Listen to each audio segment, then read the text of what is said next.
Hi, everybody, and welcome to the latest episode of the Endless Celts Podcast. I'm back with my deadly duo partner, Francis. How are you?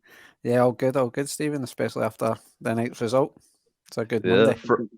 fresh off the back of a 2-0 win against Hibs, Celtic Park, 7:45 kickoff, cold January evening, sold out Parkhead. It was magical, wasn't it?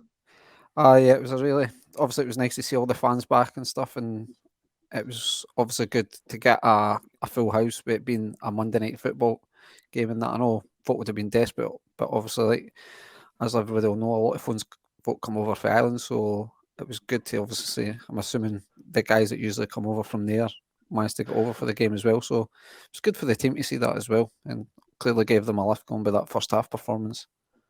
Yeah, I mean, we'll actually focus on the first half first. We usually do a brief summary, but I mean, there's quite a lot to get through. And first of all, I think my team prediction was one off, and that was Forest. I predicted Jota would Yeah. start, so I'm quite chuffed about that myself. But we've seen debuts for Hatate, Maeda, Juranovic come in at right back as well. Pretty much the same team I predicted. Let's start with obviously the debut Japanese boys. I thought they were absolutely fantastic.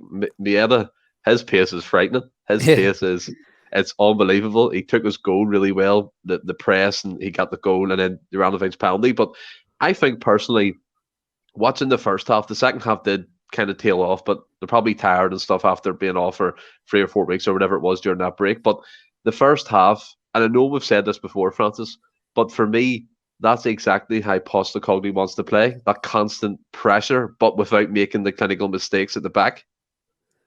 Yeah, totally agree. I think like I wouldn't say we pressed at every opportunity. I would say it was Mm. more calculated. It was like the press was at the right time, so to speak. It was. Do you notice it wasn't just one or two person pressing? Like a couple of times, Maeda maybe went to press, but he had a wee look and seen nobody was really doing it, so he kind of sort Yeah. of dropped back. He was waiting until everybody was sort of ready. I thought it was Maeda's pace was weird at times because it was obviously like it was going a bit like he wasn't really interested. It's obviously the way then he just sprang for nowhere and you're like, Yeah. all right, he was 20 yards away 2 seconds ago. It's just absolutely scary pace. But yeah, the pressing that the way they played in that first half, like Hibs tried to play through it. They didn't have the players to do it, and yeah, it was a really really good performance. I thought from from back to front we were absolutely brilliant in that first half, and I'm got to get carried away with Hatate. Like that boy just looks an absolute player. Like if he continues that on, we have got an absolute steal in our hands. He's what's the phrase? A baller. He's an Yeah, absolute baller and a half. Like, but I I'm mean, allowing myself to get carried away with him, Stephen. I'm yeah, allowing it. yeah, and obviously reports have come out of that kind of bounce game against St. Mirren that Uragite impressed the most out of the three of them. But on that performance tonight, Francis, I mean, Hatate, as you said, we'll talk about him first. The way he used the ball, he was everywhere. All that Yeah, was missing from his performance was a goal, and the shot he had with the volley just through the laces, unbelievable. What the pass, crossfield pass, I think it was the James Forrest, just ping, just the tee. Mhm. He just held the ball really well. There was points in the game where the Hibs players tried to close him down, and he just went the other way. Yeah. He was fantastic, wasn't Yeah, it's another one that's clearly got a bit of pace about him as well because he's he? got that just to get away and stuff. But yeah, it started to get like both obviously Maeda started the game brilliant, but he started the game keeping it simple. Obviously played his way into the game and things like that. But then you seen as he grew into the game, he just had the confidence to play the more difficult pass, and he pretty much executed every pass that he tried in the first half. But I just it was just absolutely everywhere, getting stuck into challenges like a proper number eight, and then he's obviously got that range of passing in him. Had the confidence to chest that shot down and take the shot. Put a couple of good passes. He had one into Abada where Abada had one of the worst shots I've ever seen, but Oh, it was. But in Abada's defence, that was a shot he wasn't taking on a few games ago because you could just see the yeah. confidence wasn't kind of there. So he actually had the confidence to take the shot on. So that was a good thing to see fit. But yeah, it just I've not. It had a really really good impact. Katati, like I'm trying to think of somebody that's had such a good day. Like Juranovic, although we got beat at Ibrox that day, I thought had a really impressive debut. But Yeah, it is kind of one of the best debuts I think I've seen in off memory and a wee while that I can think of, Stephen. I totally agree. I thought he controlled the midfield. Usually it's McGregor, but Hatate had it on a string. He really did. He played the simple ball. There were some times where he tried the through ball to Maeda. It just didn't quite work out, but through time that probably will work when they got on the same wavelength. But I mean, let's talk about Maeda as well. I know we touched upon him, but more depth like with Hatate. I've just thought he set the tone, the pace of the press. And as you said, you're right to point out, it wasn't all the time. It wasn't flat out relentless pressing. It was pushing Hibs in the corners, either left or right. I felt sorry for their defender called Rocky. Did you ever see the Belgian guy? He got his real name, surely. It's Rocky Berhashi or something like that. He's Belgian. But he got punched out, excuse the pun. Josh Dodge, he didn't get a look in. He gave away the penalty kick with a handball. But what I loved, and you made a great point, the team pressed together. There was no gaps for them to get in between. Yes, there was occasions where they held the ball. That's to be expected when we're getting organised and ready to press a game. But they never really causes much kind of bad moments. Going back to that first 2 minutes when Nesbitt missed the absolute sitter. I don't know what happened there. Like it was like Joe Hart just thought, I'm not going for this. Yeah. But our luck, it didn't win. So yeah, for us. But what did you think Maeda brought to the team? Because I think there is a distinct difference between him and Kyogo, in my opinion. I mean, I've got to be careful without sounding critical with the guy because I don't think anybody would have expected Kyogo to have the impact they had. Like, I'm not trying to be patronising or anything like that, but guys coming over from Asia, you expect them to take a few months to sort of get into it. So, I mean, he got off the flyer after 3 minutes. I essentially couldn't ask for a better start. Obviously, we got the break of the ball. Like, Abada won it back, was with that high press again. And then he's standing in, because we won it back so high and so quick, he's just standing like the freedom of parkhead essentially just to slot that shot in. But I don't it's all what I say, he's not got the same work rate as Kyogo, but it maybe just the type of player he is. But really, it's well, I don't know. But that's what I'm not trying to be critical of the guy. That's what I'm trying to get it across in the way that I thought his work rate was fantastic. Fantastic at points. I feel like Kyogo does more running, but again, we've probably got, it's unfair in Maeda. You've probably got to, well, for me, I'm kind of basing him on what Kyogo gives him, comes from the same league, seems similar type player, so it's probably unfair in Maeda. He might just take a wee bit longer to make the impact that we expect him that he's going to make than what Kyogo's done, because Kyogo's essentially hit the ground running.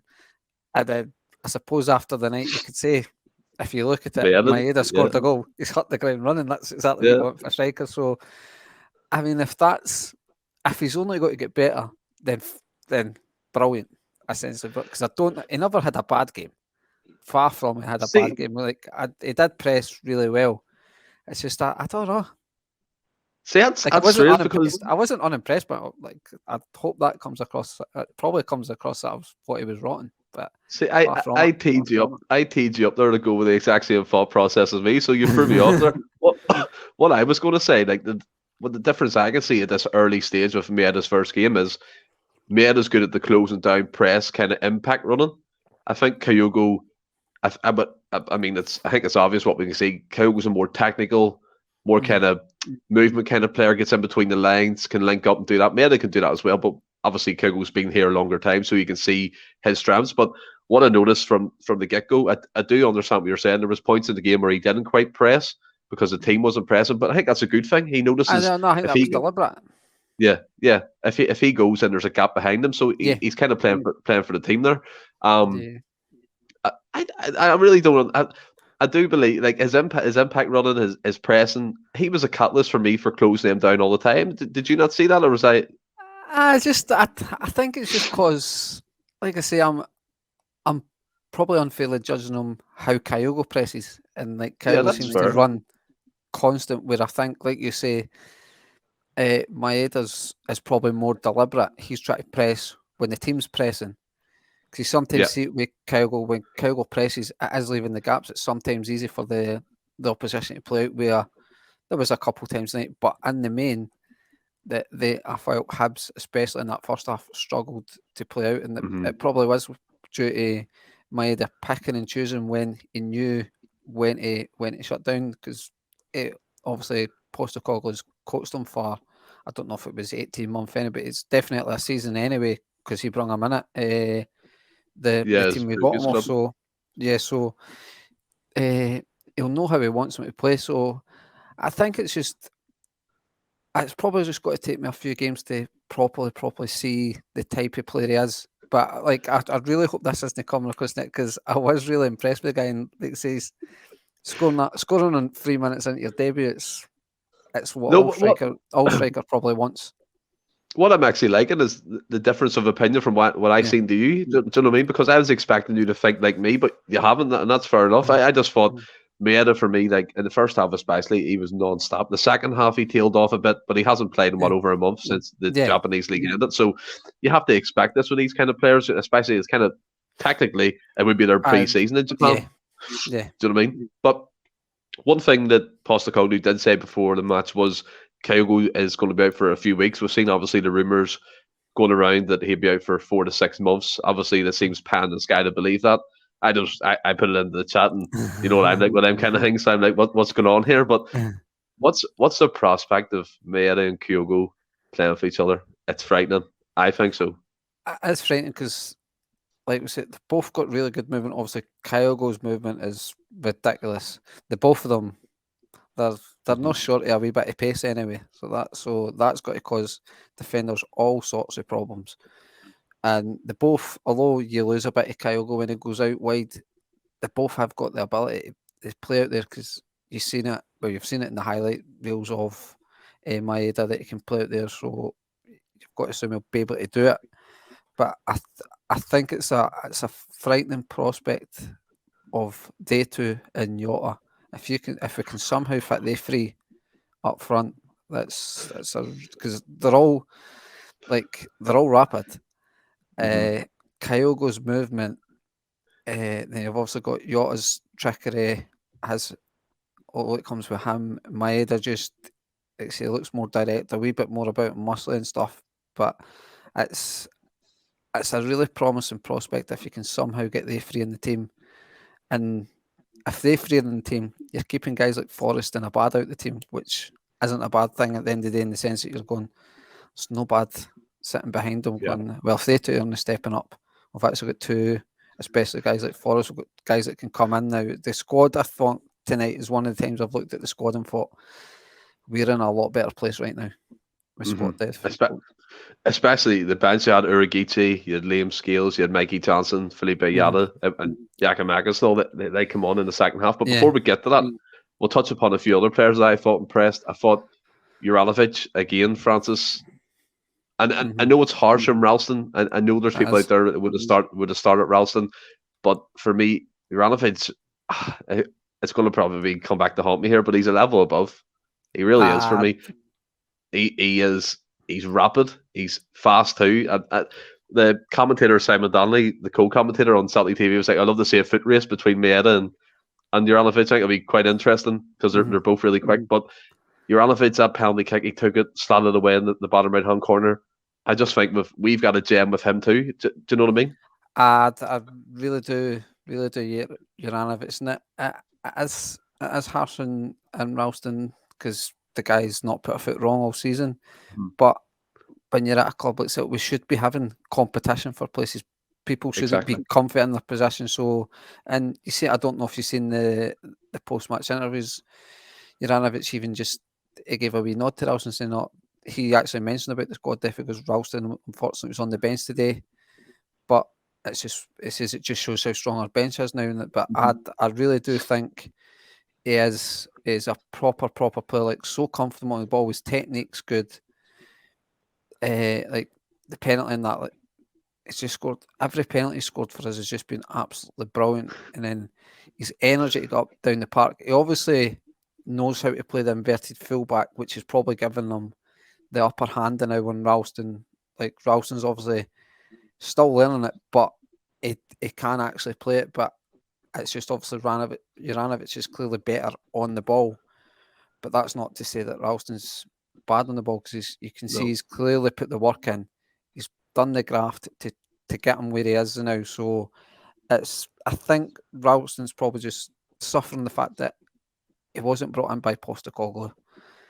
The manager's potentially just favouring Juranovic because his signing, he knows the role better. It's maybe less coaching where he can work on other things. But yeah, I'm with you. I think Juranovic, for like the business we've done this year for some of the players, is like, when you consider the fees, a couple million. I think it's just under 2.5 million we got Juranovic for, and it's an absolute steal. I do really rate the guy. I think he's a proper player as well. I think what Ralston has done, Francis, is anytime he's on the team sheet, we're not going to be going, why is he in the squad or why is he in the team? Yeah, he's made an impression on all of us this year, especially the big uproar there was when he got that extension. He's proved himself. I mean, we all, I think maybe bar one in the podcast, were like, why is he getting a 1-year extension? But he's fairly stepped up, as you said, and he's grabbed that opportunity in both hands. It's just Juranovic for me, and as I said before, he's just a level above. And as you said, the business to get him for 2.5 million for Legia Warsaw is incredible. It is, because Croatian international, first choice right back for them. Yeah, nice enough. I'll take that all day. But another player in the defence that I thought was fantastic, and that's the Man Mountain, the Rolls Royce, Cameron Carter-Vickers, Franny. He absolutely, he just ragdolled their strikers. He won everything. Again, I've very rarely seen him out-muscled. He showed a bit of pace, a bit of composure when he stepped up in the midfield, played some fantastic balls out wide to Abada points as well.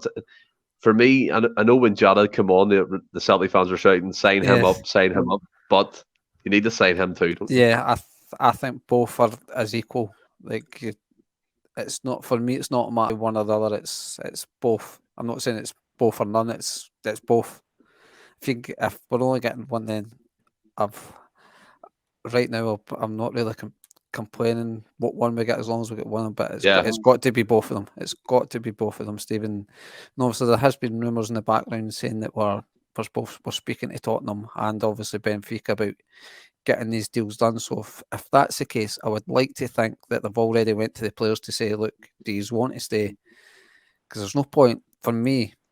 I mean, I'm not privy to how a transfer would work, but for me, I'm assuming you're going to be speaking to the player, and if the player says I'm happy to stay, then you'll go and trigger the release clause, because there's no point in triggering it then having to then negotiate with the player, because then that it probably has got to have a negative impact on the player, because then if you trigger the contract and then the deal doesn't go over the line for a few weeks, the fans have got to know the player is just really here for the season. But yeah, I thought Carter-Vickers again just absolutely strolled the game, just never loses a duel, never seems to lose a duel and stuff. And then, like, he's not slow, but I don't think he's the fastest, but his positional awareness, where he needs to be off the ball, is absolutely brilliant. I think that compensates for his, like, it's not lack of pace, because he's not slow, but he's not blessed with pace. And but I actually think, for me, and this is maybe more the fact that the standard that Carter-Vickers is set for himself, that performances like the night, it's became the norm. I thought Starfelt was brilliant tonight. I thought Starfelt won every header that came to him. Had a stupid foul in it was the first half, where I think it was Nisbet picked it up deep in the Hibs half, and he dived in. I just dived in. It was like, fair enough, it was not in a dangerous position, but it was like, you didn't need to make that challenge, mate. You've been absolutely in a blinder here. But I thought Starfelt, I mean, the both of them were absolutely brilliant again, but I think Starfelt was absolutely, that was a really good game for him. And I just want to give a wee bit kudos to the guy, because there seems to be a wee media narrative that he's a horrendous defender.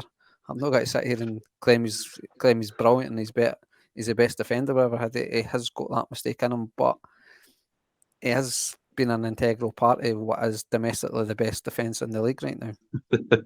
I know people kind of lose sight of that, don't they? Especially in mainstream media. But I do think like I mentioned, the Starfelt, I do think it was fantastic, and I've said it before in previous podcasts that him and Carter-Vickers are building a strong partnership, and it's up to Julian to come back in and force his way into the team.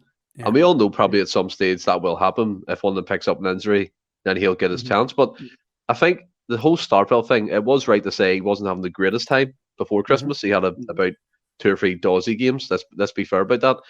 But bouncing back today, like he did, him and Vickers, as you said, they were absolutely animals in the air. They won every duel. They passed the ball well. They used it well. They didn't panic. And I thought that was great to see. And see the thing that you said about Carter-Vickers about having no pace. What I noticed, what Hibs tried to do time and time again when they had the ball, was do what they did against Rangers and play Boyle on the last man. And he was like, nope, not having it. Every time they tried it, he won the ball. And it kind of proves your point that the positional awareness is brilliant. Do you know what I mean? I think like I do. I really rate Carter-Vickers. He just is an absolute man mountain, brilliant defender. Like I really do rate Julian, but he's for me he's a better defender than Julian is. Since I can't, but I would say for me now, I'd say for me, because I mean Julian as for the size of him does get out muscled a bit and stuff. Yeah, a lot for me. I would say that's probably the main difference, isn't it, between them? Mm-hmm. Like in terms of strength and getting out muscle, Carter-Vickers is well ahead in that type of thing. I think, like we spoke about previously, in that, well, not me personally, but I think Julian would be a perfect foul for him because he's more a ball playing defender. I think if he can get back to the levels we know he can play at, I think that could be a really good partnership, which is saying a lot considering where we are at this stage now. Yeah, I think it'll be interesting to see if Julian gets a start against Alloa. I think that might be a game to kind of give him 45 minutes. Yeah, maybe it's just, I don't know what state their pitch would be in or that. It's maybe one of them you maybe wait to see the pitch on the day and decide for there. Well, that's a fair point, especially in Scotland. But look, move up the field again. Abada, what do you think about him? I thought that was probably one of his better games. He was taking his man on. Sometimes the final ball let him down. I think 3 or 4 times he got into great positions and fluffed the final ball. His shots they're a bit wayward at points like that. Let's be honest, but he did try. He was there again. He was taking on his man. He was building up play. He linked up very well with Juranovic at points and Tom Rozic when he came into that kind of right hand side area. Thought that was probably one of his better games for a few months. Yeah, totally. It kind of reminded me of when he sort of came in. It was very direct. Weirdly looked uncomfy on the ball, but it was almost like because he looked like he didn't know what he was going to do. Defenders didn't know what he was going to do. So it just reminded me when he first came in, he was just this unknown entity where he was just, let's say, very direct. Yeah, his final ball at times was a lot to be desired and stuff, and the shooting was terrible at times, but it was having the confidence to do it, which I liked, which was what he was doing first when he came in and stuff like that. He was getting that shot off. He was getting the cross in, trying to hit the byline. And even when things weren't coming off, he didn't hide for the game. And then he was getting himself in good positions, like for the penalty and stuff. It was a great ball over. And actually, probably got too good a touch on the ball. And that's what made him have to try and check back inside. And then he wins the penalty. But yeah, I think he's another one that can be really happy with his performance on it. And he's another one that's kind of came back. Maybe the break was just the right thing for him. I know he had a couple of goals and stuff before it, so he's looks like he's came back all firing. Yeah, I know he got 3 goals in 3 games before Christmas when he was playing up front, and I said that was his first good game in a couple of months. That had a total mind blank there. First good game before Christmas. Let's scratch over that, but you know what I mean. His confidence was down previously before that. It's good to see him kind of get back into his form again. We'll touch upon the second half. We did talk about it. It kind of tailed off a bit. Subs come on, Giakoumakis come on, Mickey Johnson. It was kind of half a team come off because of that 5 sub rule that's come back. What's your opinion on that, by the way? I think it's a good thing. I think, like, tonight it was a good thing because we had a lot of players coming back from injuries. We obviously started the game and then we're sitting on the bench, so it gave you an opportunity to give guys a run out. So in that sense, but I'm a traditionalist in the sense that I like the free subs. I like just having free subs. I'm a traditionalist in that sense, Stephen. I appreciate obviously the 5 subs was brought in for the pandemic, which we are still in, and things like that. But more like it's just I feel like we're just certain rules have come into the sport, and then teams are just like the bigger teams that Celtic are probably involved in that. But I mean, you see it. I know this is not an English podcast, but you see it more down south where it's the so-called big six that they cling onto these 5 subs and then the random postponements because they've got a couple of players injured and stuff, but claim it's off COVID. I'm as resistance in the sense that I like the 3 subs, but games like tonight, the 5 subs, and then even probably going into that the Scottish Cup game against Alla, 5 subs are brilliant when you're trying to get guys up and running really. So I prefer the 3 subs, but it's one of them. Yeah. I think it would be give me like maybe in a couple of weeks a different type of game and stuff. I would probably be like 5 subs are useless. Yeah, I totally agree. I think, as you rightly said, the 5 subs is good during the pandemic. So I mean, it kind of gives, if there's COVID issues, you can bring more players in, switch them, rotate. But for me, if you keep that going, to say, for example, if the situation gets better in the next year and the year after, if you keep doing it every game, it kind of gives it a pre-season feel when you're bringing on 5 players or 4 players at a time and you're switching it. You see, like when you bring on 3 players, because sort of like for the night, for example, the intensity kind of dropped in the game and stuff, but probably natural just we're having the break off and things like that, and then you're sitting comfy at 2-0 as well. Hibs that never really had one chance really with a crossball that Joe Hart claimed, but apart from that, they weren't really threatening. And so when you bring on 3 subs, especially like 60 odd minutes, it does give it 60, 70 odd minutes, whatever it was, it does give that sort of a friendly type atmosphere. It's I know it's only 3, but it feels like a lot more in a sense when it's 3 in the one go. I think, as you said, keep it for during this whole kind of thing and then scrap it when everything gets back to normal, whatever that normal may be. But look, out of the subs that come on, Urugiti made his debut. We had Giakoumakis come on, Jada come on, Johnston. I'm missing one. Who's the other one? No, I think that was all we've done. I think we only done 4. I thought we'd done 5, but anyway. So we've done 3, then we just brought Yacht on, to my knowledge. Right. If we'd done someone else, we're not talking about them because I didn't get who it was. It was good to see Jala come on, but I want to touch upon Giakoumakis and Urugiti. I thought Urugiti, for the 15 minutes to come on, he played the centre defensive midfield role. McGregor moved up one to kind of fill in for Hatate as he come off. Thought he done quite well. I was impressed by him. What did you think? Nice touches, covered his area and stuff well, was winning, I wouldn't say he was getting stuck in, but I would put that down more to the fact that he didn't need to essentially. We're up 2-0. He doesn't need to dive into needless challenges to try and win the ball back quick, but I thought he used the ball well, just kept it fairly simple and showed a lot of energy. And yeah, it's good for him to get a run out as well. I think what you can notice straight away with these guys, like the likes of Kyogo, likes of Maeda and Hatate and Urugiti, technically they're a level above, in my opinion. They have got 2 good technical ability. You can see they look. A lot of them look, especially Urugiti and Hatate, both feet. They look comfy on both feet, just playing that wee 5-10 yard pass and stuff. When it's just kind of sort of keeping the ball moving, but you're just sort of popping it back between a couple of players. They seem comfy on both feet. Yeah, 100%. I think it's good as well. Like Hatate, you couldn't tell if he was right foot or left foot at some points in that game. Unbelievable. And Urugiti, who we were speaking about, I thought he broke up the play well. As you said, he played some good balls forward, played it simple, and that's what you kind of asked in the last kind of 15 minutes of the game to see it out. And then Giakoumakis, Francis, I thought he looked fresh, he looked sharp. He held the ball up well, a couple of nice touches. Do you see a role or an important role coming for him in the future if he stays fit?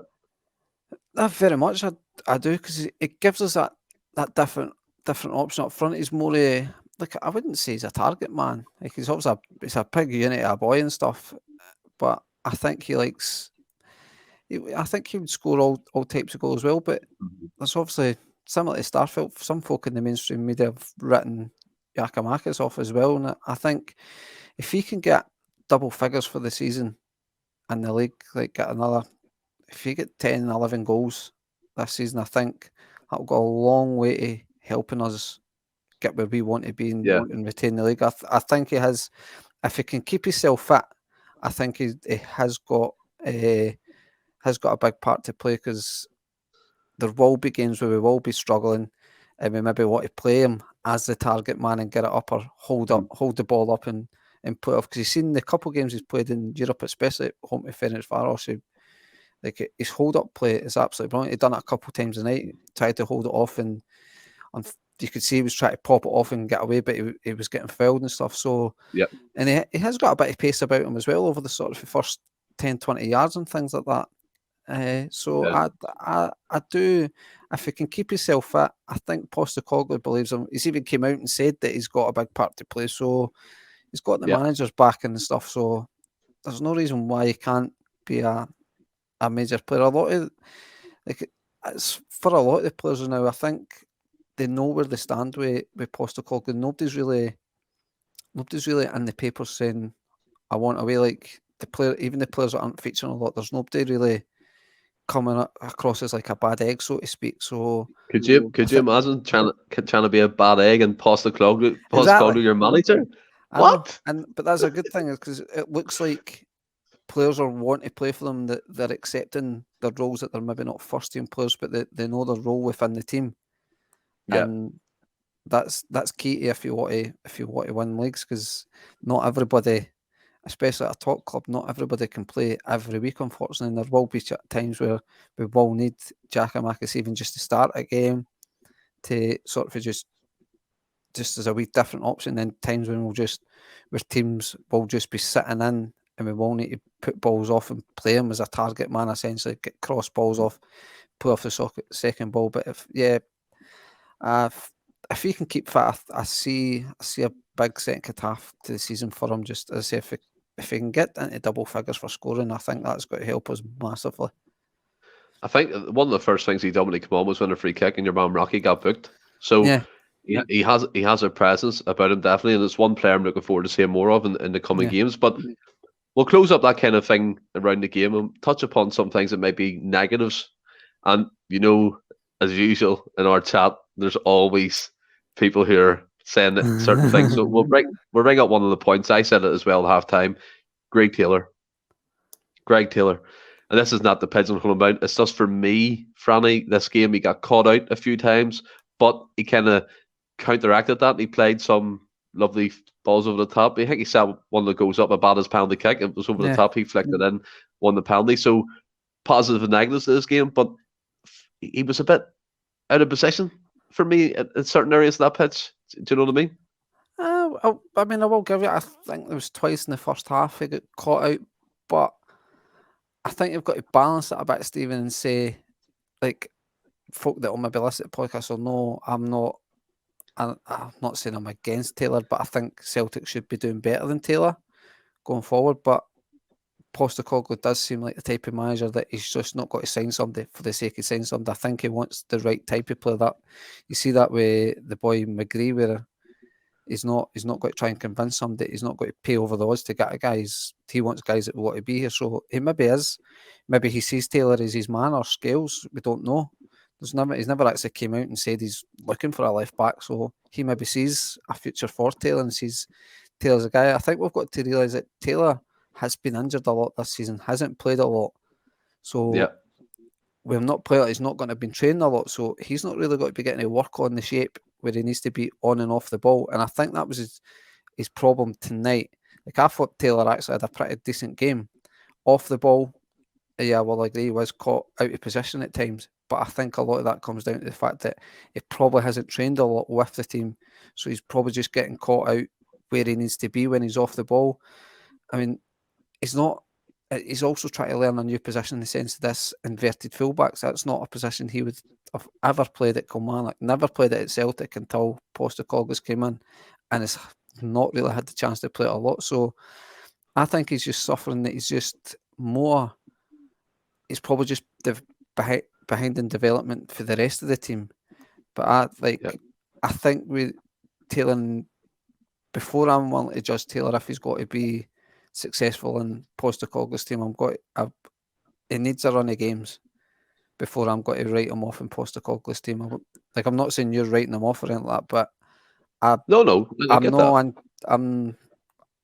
I don't think he deserves too much criticism now, in the sense that I just think he suffered obviously large parts of this season with injury, so he's not had a chance to train and see and get proper training in the shape of where he needs to be in and out of the ball, and I think he's maybe just suffering a bit for that. No, I totally get that. I mean, I just brought up because it was quite evident he got caught out a few times. And no, I agree. I mean, there is certain aspects of the Celtic support that say he should be playing for Celtic at that level, and I'm not one of them people. I think I do think we should be doing better than Taylor, but I'm willing to cut some slack simply because, as what I just said 2 minutes ago. Yeah, no, 100%. I think he gives us all. What you get with him is 100%. And I said before, he's a 6 out of 7 for me, week in, week out. Never has an amazing game. Never really has a piss poor game. He's always in between. Do you know what I mean? And I do get what you mean. We can be doing better, but it's prioritising for me the positions, especially in January, that we needed to strengthen midfield, forward areas. Maybe getting Carter-Vickers in the permanent deal to kind of solidify that central defensive role. Yeah. That was where it's coming from. The first time he got caught out led to that chance at Nisbet. Yeah. I don't know. Would you have scored that? I would like to think so. I'll go for that. Well, no, I would have missed too. I'm not what I could score against Celtic. I'm not what I scored against you know what I mean. But the disbelief, I mean, I think the supporters are going, we're 1-0, and then looked away, looked again. We're like, what? What happened? Really don't know how I don't know how he managed to hit the opposite post. That's the mad thing. I know. Crazy, wasn't it? I know. Strange. But that's the way that the game goes. Celtic won 2-0, packed out Parkhead, on the lights, the disco show was back. Great to have the supporters back in. It was a brilliant atmosphere. And that kind of closes off, Francis, the end of the podcast. But I'm going to do the same thing what I've done with Ross. Although it's not the five-a-side, I'm going to do a wee bit of true or false with you. So, just 5 questions. We'll just have a wee rattle at it. What do you say? Go for it. Right, no problem. It's not about Celtic, by the way, so people are listening. It's just random football questions, so we'll get into it. Question 1. Frank Lampard has scored more Premier League goals than Thierry Henry, Robbie Fowler and Michael Owen. True. Wow. 1, yes. Question 2. Bayern Munich star Thomas Müller is a keen chess player and once won a Bavarian chess tournament. I've got to say true, because he seems quite boring that way. False. So you're 1 out of 5 at the minute. Question 3. Former Brazil. 1 out of 2. Only asked 2 questions. Oh, come on here. Question 3. Former Brazil and Barcelona star Ronaldinho spent time in prison after being found to have used a fake passport. True. Yeah, that's true. Yeah. Question 4. David Beckham took ballet lessons during his time at Manchester United in order to improve his agility. I've got to say true, because it just seems that ridiculous. No, false. And finally, question 5. Brazil icon Pelé once starred in a Hollywood movie alongside Michael Caine and Sylvester Stallone. True. So what'd you get? 4 out of 5? 3. 3 out of 5. That's where you go. Fair play. I think it's good to end on that, but have you enjoyed this one? Yeah, it was good. It's good to just say, as I say, fans back in the game. A nice Franny Carty, comfy 2-0, stress-free. Comfy 2-0, the deadly duo, back together again. Ross can take a back seat. No, I'm only joking. But what? until we speak again, until we kind of follow up with the Alloa, we'll be back on Friday talking about that. Stay well and keep safe. Hail, hail.